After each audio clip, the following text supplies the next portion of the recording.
أعوذ بالله من الشيطان الرجيم بسم الله الرحمن الرحيم اقرأ باسم ربك الذي خلق خلق الإنسان من علق اقرأ وربك الأكرم الذي علم بالقلم علم الإنسان ما لم يعلم.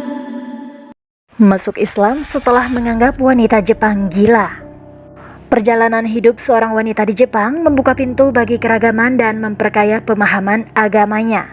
Amanda Morris, seorang wanita kelahiran Kanada yang mencari makna dan tujuan hidup, menemukan kedamaian dan kebahagiaan melalui jalan iman yang baru. Dia sebelumnya belajar bahasa Jepang yang membawanya untuk bekerja di Departemen Urusan Internasional di Jepang. Dalam pencariannya akan makna hidup, dia memulai pencariannya dengan Yudaisme. Dia punya banyak teman Yahudi ketika dia di Kanada, tetapi dia menyadari bahwa dia benar-benar tidak bisa masuk ke dalam agama. Kemudian ketika dia berada di Jepang, dia mencoba memahami beberapa kepercayaan di sana. Dia lebih tertarik pada Buddhisme dan dia mencoba untuk belajar lebih banyak tentangnya. Obviously, I was living in Japan, so the natural thing to look into was Buddhism, which Buddhism attracted me. The pomp and the ceremony, and I liked that. But when I started looking into it more, I had an acquaintance who her brother was a Buddhist priest, and so I would ask him questions sometimes. And I remember we were talking because he was practicing Zen meditation. And I remember asking him, so you're doing all of this, what's afterwards? What happens when you die? And he said, well, if you are an enlightened being, then you break the cycle of birth, of death and rebirth, and you enter nirvana. And I was like, okay. And what does that mean?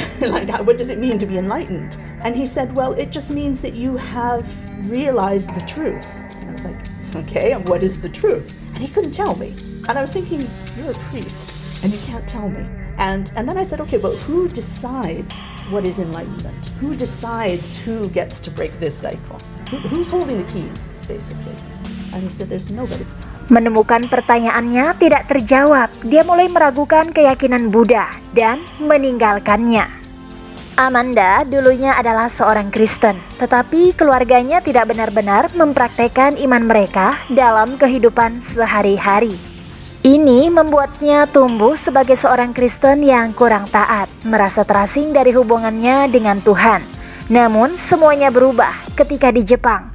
Dia bertemu dengan seorang wanita Muslim yang alhamdulillah mengubah hidupnya selamanya. So I was there in Japan, and I was meeting people from all over the world because I was working for the International Affairs Department. But then we had a woman come to work for us, and she came to work for us because she spoke Mandarin Chinese. She had lived in China for many years. A Japanese lady? She was a Japanese lady, yes. So she spoke Japanese first language, and she spoke Chinese very fluently. And she had converted to Islam while studying in China. And she had then married a Sudanese gentleman who was also studying in China at the time. And when she first came to work with us, I thought, this woman is crazy. Why would she do this? Why would she become Muslim? I knew Muslim women. I had met women from Syria, I had met women from Egypt and so on. I didn't know what they believed in. I didn't know their lifestyles in any great detail. But what I thought of them was they are living a very repressive lifestyle. They must be only doing that because their husbands are telling them to, or their fathers are telling them to, or their society is telling them to. But what created that impression in you? Is it the media? Of course, it's the media. Oh yes, absolutely. I mean, even back then, and this is pre-9/11, but even back then, the media image of Islam and Muslims was quite negative. So we didn't have a good impression of Muslims and Islam. We saw them as very hardline. And then you met this Japanese And then I met this lady, Japanese woman yeah. who, I'm still friends with her until today, mashallah, but she was possibly the kindest person I had ever encountered. And I could see that she was such a kind and good soul. She was very generous. When she first started working for us, it was Ramadan. And I remember one of my colleagues sort of making this comment that, oh, she's going to want to go and pray, and she's not going to get any work done because she's going to have to go and pray. And she's fasting, so that means she'll be hungry all the time, so she won't be able to do any work. But mashallah, she was probably one of the most efficient people in our office. And when she would go to pray, you wouldn't even notice. She would just sort of get up and she would say, I'll be back in a minute. She'd disappear for 2 minutes and be back at her desk. And that was it. She wouldn't make a big song and dance about it. I wasn't even aware that that's what she was doing until one time I noticed she was carrying a prayer mat with her. And then I thought, oh, she's going to pray. So I realized that she was very dedicated to her faith. Seiring berjalannya waktu, keduanya semakin dekat dalam persahabatan. Dia melihat Islam di hidup Fatima. Semakin banyak Amanda mendengar tentang Islam, dia semakin tertarik. Dia menyadari bahwa di dalam hatinya ada rasa haus akan spiritualitas sejati. Tetapi karena egonya, dia tidak berani membuka hatinya untuk Islam. Hingga suatu hari, Fatima merekomendasikan Amanda untuk bergabung dengan sekelompok mahasiswa dari Mesir yang memberinya pemahaman tentang Islam. Islam semakin masuk akal baginya. Hingga akhirnya ia membuat keputusan besar. Dia mengucapkan syahadat dan memeluk Islam. Masya Allah. She casually mentioned in conversation that one of the foreign students from Egypt was running a study group for women to learn about Islam. So she said to me, would you be interested in coming along? She just put that out there in conversation, and I said, oh, that sounds interesting. And I thought about it and I dismissed it. And then about maybe a month later, I suddenly thought, yeah, that sounds actually really interesting. So I approached her again and I said, are you still doing that weekly meeting? And she was like, oh yeah. And I said, would it be okay if I came along? And she said, of course, if you want. She was very, very casual about it. She told me afterwards that she was so excited that I wanted to come along. But so I just went along one day. It was a Saturday, I think. And I went along to the foreign students' dormitory that they had. And there were about 4 other women there, one of whom was Christian. She wasn't Muslim. The other one was Indonesian. And then there were 2 Japanese convert sisters there. And it was so simple. The brother, he just taught every week 1 ayah of the Quran and explained it, and 1 hadith, and he explained it. And then we could just ask whatever questions we had. And he was prepared, and whatever questions we had, he would answer. And at some point, and I can't say exactly when, but at some point, I must have thought to myself, yeah, this is the truth. So you embraced Islam in Japan? Well, now here's the thing. When people ask me how long I've been Muslim, I date it from the time I took Shahada in London, which was 1998. But before that, I absolutely believed in the Shahada. There was no questions in my mind. I had cleaned up my lifestyle completely, stopped doing anything that might have been haram. I had started learning to pray. But eventually I just realized that, yes, this is absolutely for me, and I wanted to make it official. So, yes, if somebody asks me how long have you been Muslim, I'll say 22 years because of 1998, but probably it's closer to 23, 24 years. Alhamdulillah. Setiap perjalanan menuju kebenaran seringkali disertai dengan tantangan dan cobaan. Demikian halnya dengan Amanda Morris yang memilih memeluk Islam. Meskipun perjalanan menuju agama baru ini membawa kebahagiaan dan kedamaian baginya, ada beberapa tantangan yang besar yang harus dia hadapi. Apalagi kalau melibatkan orang tua. Orang tuanya yang membesarkannya kecewa dan cemas tentang pilihan barunya. My father, I was actually really afraid to tell them.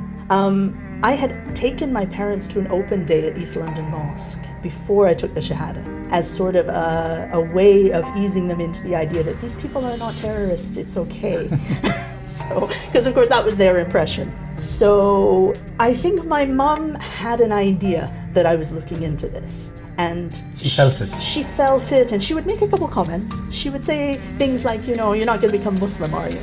And my response to that was always, don't worry. Which she took to mean, no, I'm not. But I actually meant by it, even if I do, it's nothing to worry about. So I was purposely vague there. But when I actually took the Shahada, I hadn't told them about it ahead of time. I remember it was around Christmas time. So the year that I became Muslim, Ramadan was around Christmas time. It was in December. And my father rang me up. I wasn't living with my parents at the time, although they were in London. But my father rang me up and he said, you're writing your dissertation. You're going to need a printer. So that's going to be my Christmas gift to you. Let's go shopping. And I thought, okay, that's very nice. So I met my dad, I think Oxford Street or somewhere like that. And we got my printer. And he kept saying to me, let's go, why don't we go get a coffee? Do you want something to eat? Aren't you hungry? And we were just sort of walking around looking at shops, but he kept insisting that he wanted to go get a coffee, get something to eat, and I was fasting. And I thought to myself, how am I going to work this? Because if we go somewhere, it'll be very obvious that I'm not eating or drinking. And then I thought, okay, this is the time to tell him. So finally I said, okay, let's go get a coffee then. You're hungry, obviously. So we went, sat down, he ordered whatever he wanted, and I just ordered a cup of espresso. I thought I'll just let it sit there and go cold. And he noticed that I wasn't drinking it. And I am a coffee drinker. So he noticed that I wasn't drinking my coffee. He knew something was up. So he just went, you're not drinking, what's up? And so then I told him. I said, well, actually, yeah. I said, I need to tell you and Mum this. I've actually converted. And he just went, He said, you're doing a master's degree. You speak 2 languages. Your mother and I have not raised you to be stupid. You are an intelligent young woman. I trust you to make good decisions. After that, I said, I need to tell Mum. And my dad actually said to me, no, leave your mum to me. And I thought, okay. And he apparently went home that afternoon and told her, and she got so upset. Oh, really? Apparently she got so upset. I wasn't there to see it, but she told me about it afterwards. She said that she started to cry. She was angry, she was shocked and everything. She felt she was losing you. I think so. And apparently she said to my dad, what are we going to do about this? And my father, bless him, his reaction was, well, apparently you're going to turn it into a problem. And that just calmed her down because she realized that it didn't need to be a problem. So, alhamdulillah, even with tension, I've always had a good relationship with my parents. It's something that we work on consistently, and I try to be open with her. Kisah Amanda Morris adalah perjalanan yang luar biasa menuju penemuan diri dan kebenaran. Ketika dia mulai memahami ajaran Islam, Amanda merasa telah menemukan kunci hidupnya yang hilang. Lalu, memilih Islam sebagai jalan hidupnya bukanlah keputusan yang mudah. Namun, bagi Amanda itu adalah langkah berarti yang dipenuhi cahaya iman yang mengarahkan langkahnya menuju kebaikan. Dia sekarang adalah pemimpin klub muslim baru di Cardiff. Alhamdulillah. Menjadi seorang mualaf bukanlah keputusan yang mudah. Bagi banyak orang, perjalanan ini adalah pencarian jati diri yang mendalam, penuh tantangan dan mengubah hidup. Tetapi melalui kesulitan dan ketidakpastian, mereka menemukan kekuatan dan keberanian untuk memeluk Islam. Setiap mualaf memiliki kisah yang unik. Mereka datang dari berbagai latar belakang, budaya dan keyakinan sebelumnya. Namun mereka semua berbagi semangat dan keinginan yang sama untuk menemukan kedamaian dan kebenaran. Melalui penutup video ini, saya ingin mengajak Anda untuk berempati dan menghormati perjalanan hidup seorang mualaf. Mari kita membuka pikiran dan hati kita untuk memahami pengorbanan dan pengalaman mereka dalam menemukan iman baru bagi mereka. Terima kasih sekali lagi atas waktu dan perhatian Anda. Semoga video ini membantu kita semua memperluas wawasan dan saling menghormati perbedaan kita. Sampai jumpa di video berikutnya. Like postingan ini jika bermanfaat. Kalau setuju tulis di komen ya. Dan jangan lupa subscribe-nya serta share ke teman kamu biar pada tahu. Wassalamualaikum warahmatullahi wabarakatuh.